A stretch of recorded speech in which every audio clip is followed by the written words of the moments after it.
Now, man, we got young Dolph, rest in peace. He was unfortunately shot earlier at a bakery in Memphis. It's a place that serves butter cookies that he's fond of. He's been known to frequent the bakery, you know what I mean, continually. He pulls up in his camouflage Lamborghini. He parks it. He walks alone into the bakery. A vehicle pulls up, fires at him, hits him, and kills him, right? Now, that's according to witness statements.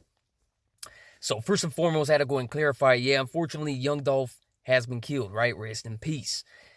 Second of all, people are insinuating that SOULJA Boy had something to do with it.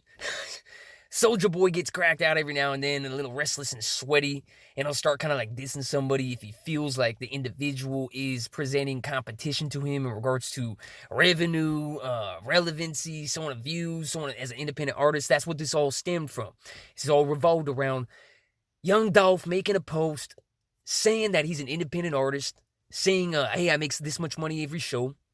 SOULJA Boy's like, oh, no, that's cap. Wah, wah, wah. I'm a real independent artist. So he injects himself into somebody else's social media statements or whatever unnecessarily. This has happened many times. SOULJA Boy's disrespected, started beef, static feuds, whatever you want to refer to it as, with other rappers, people. And no, even when it escalated more than just the last one with Young Dolph, it never resulted in somebody getting smoked short time after the static. You know what I'm saying? People ain't showing up floating in the Mississippi River or something, or in the Atlantic Ocean based on SOULJA Boy beef. All right? Ain't no graveyard full of individuals based on them trying to cross SOULJA Boy and end up gone. All right? So it's crazy that people really assume that SOULJA Boy had something to do with it. Anyways, I'm willing to bet that Young Dolph had some side static coming out of left field. He's probably, we all got a life. You know what I mean? Outside of the public eye, right? A lot of individuals that fast lane mentality, it dies hard. There's a lot of revenue pulling in, and it's a thrill. It becomes an addiction in itself, slanging dope, making plays, hitting licks, whatever it may be. Even if an individual's famous and has a lot of money, you can't assume that based on that in itself, they're going to be able to extract themselves from that mentality or that lane. You know what I mean? It kind of becomes a part of you if you're not careful. You know what I mean? Or if you're not invested in evolving out of that. If you don't have a larger purpose at hand. And majority of people live for fame, sex, and money. So there's no larger purpose at hand. Young Dolph was doing cool things in his community, handing out turkeys, this and that. But they're not connecting any unprecedented dots. They're not identifying the elitist echelon or how they maintain control and power and why society encourages the meaningless, unfulfilling bullshit and mayhem that it does. There's a lot more to it. All right? So, when you're stuck in that mentality to some degree and you're not able to identify how the elite rely upon you living for your impulses and desires and rationalizing unjustifiable bullshit in order for them and their echelon to maintain their positions of wealth and power, the chances of you extracting yourself from that lane are slim to none. The few that do it usually do it based upon not wanting to go to prison or not wanting to end up dead. It's not to stop the elitist world destroyers and to refrain from living like them. You know what I'm saying? So, I understand it on a few different levels, right? Anyways, I'm not shaming or degrading Young Dolph. I'm saying that if you're going to learn something from this, learn how to move, all right? Ain't nobody perfect. I can't convince anybody to stop slanging, doing this, blah, blah, blah. Learn how to move at least. Don't let something like this manifest in vain, homie. And let me go ahead and simplify what I mean by that. Young Dolph, he was shot at that bakery I just mentioned, getting his butter cookies, right? Should have had 5 fools with CCWs on you, maybe even a vest on you, homie. I don't care if, you're a prohibited person. California right here, man, if you're prohibited, if you got a felony record, you can't have shit on you, bro. They hate firearms in California. But a lot of other states are more friendly with firearms. I'm not sure about Memphis gun laws, so on and so forth, but let's just assume theoretically that Memphis is also super anti-2A. They hate those nasty, scary, inanimate objects. They want to blame all the world's problems on them. Let's just assume, right? And that's why Young Dolph couldn't legally have a vest or legally have a CCW or legally just be carrying, right? You can have people around you, even as a felon, even as a prohibited person in an anti-2A environment, you can have individuals around you that have their CCW. If they got their CCW and they have the weapon concealed on the persons, they're allowed to possess that even around you being a felon.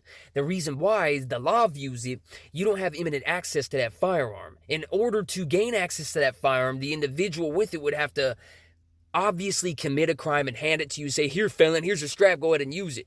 Or you would have to take it off their persons after rendering them unconscious or even murdering them. You know what I'm saying? Because of their CCW, they consider it to be lawfully on their persons in a concealed fashion. It's not readily accessible to the people around them, right?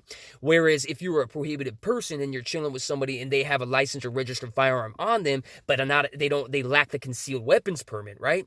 So let's say it's in the center console, in the glove box, wherever. If it's accessible, it's not locked away completely out of arm's reach with the key on the individual. If it's not concealed on them with a CCW, you can't have nobody around you with a strap.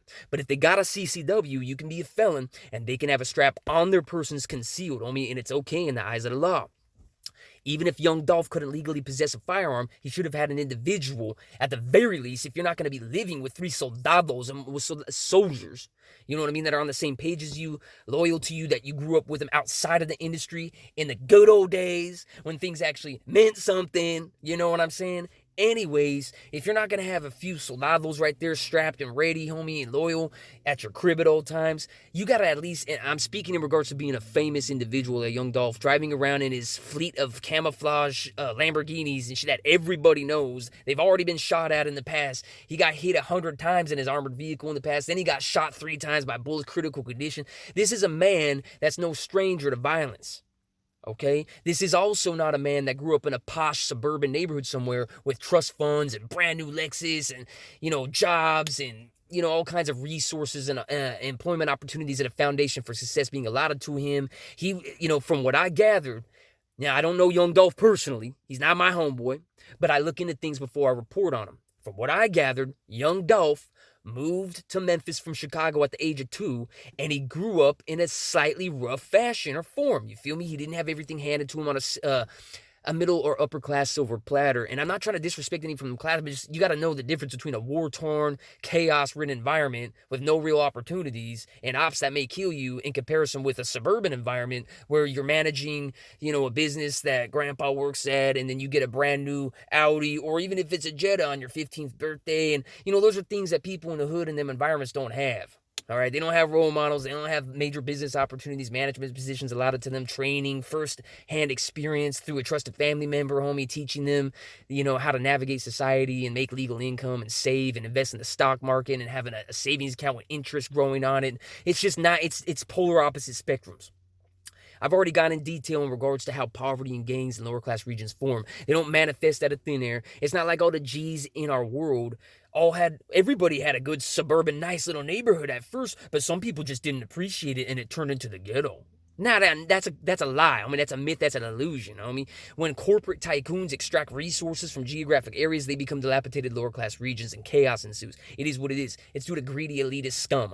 It ain't due to the people just not, really being grateful for life and being inherently evil. Just ruining things magically, dog. Got to left field, or thin air, dog. That's crazy. There's a root cause to everything. You got to connect the dots. Even if the end result is chaos, even if the end result is mayhem, there's usually a root cause to it that can be identified, and that's how you alleviate or stop less than ideal end result or chaos, turmoil, homie, static, division.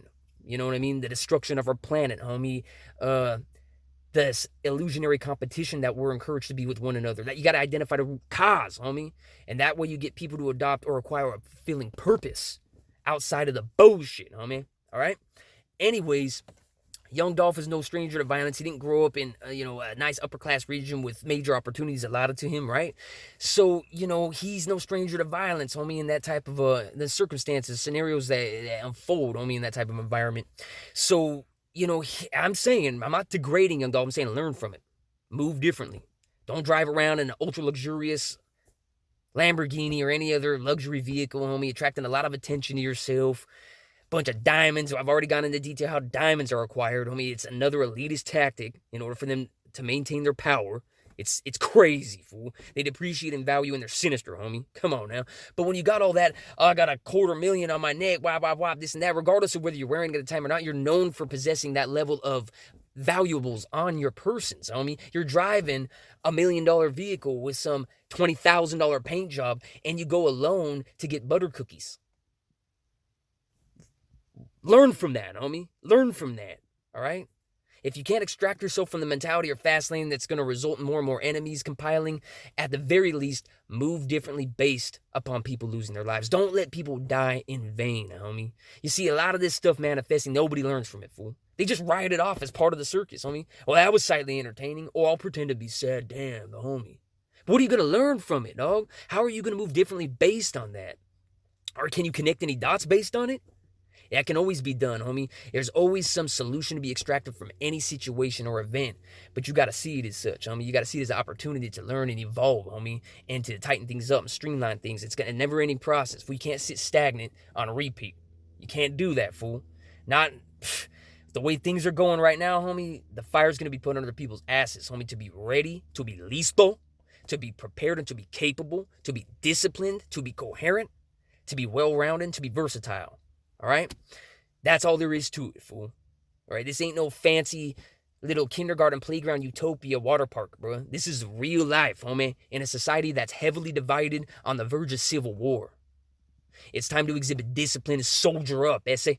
I mean that, homie, from the heart, fool. I ain't disrespecting nobody. And I try to be more patient. If anybody isn't too fond of what I'm saying, you could have a convo with me in person. We'll just leave it at that when you see me out and about in the city.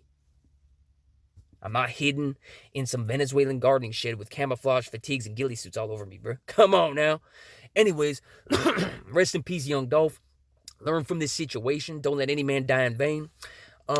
Hit that notification button and subscribe and let me know what you think of the things that I broke down throughout the video. I try my best to be patient, fool. Sometimes you'll notice I'll be I'll try to inject comedy because that's my coping mechanism so I don't lose my sanity with this circus of a society and the inability to simplify, homie. People complicate life. They hyper-focus on the meaningless, unfulfilling bullshit. Opposite. Let's turn it around, homie. Let's simplify life. Let's acknowledge and reflect on the paramount life aspects and what we possess internally.